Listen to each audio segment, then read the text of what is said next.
So இதில் வந்து அல்லாஹ் என்ன சொல்லியிருக்காங்க, 12 பேரை வந்து நான் வாட்சிங்க்கு வச்சுருந்தேன் அப்படிங்கிறான். இது பைபிளில் அவங்க என்ன பண்ணிட்டாங்க, இந்த 12 தலைவர்களை பற்றி பைபிளில் வருது. ஆனால் வாட்ச் பண்ணணும் அப்படிங்கிற அந்த மீனிங்கில் வரல. 12 பேரை வந்து லீடர் ஆக்கணும். அதாவது இந்த பதவி மட்டும் இருக்குது. அந்த 12 குலம் வந்து சுப்பீரியரு.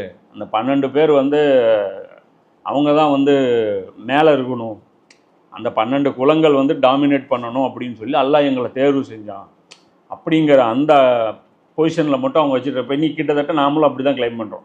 நாங்கள் அல்லாஹ்வுடைய செல்ல பிள்ளைகள், ஏன்னா ரசூலுடைய உம்மத்து, சொர்க்கத்தில் பாதியை ரொப்புறது எங்கள் கடமை, என்ன நரகத்திலோட எல்லாத்தையும் ரொப்புறது மற்றவங்க மேலே கடமை அப்படிங்கிற மாதிரி இன்றைக்கி வந்து நாமளும் என்ன பண்ணுறோம், இதே வேலையை பார்க்குறோம். அப்போ அங்கே அல்லாஹ் என்ன ரீசன் சொல்கிறேன் பாருங்கள்.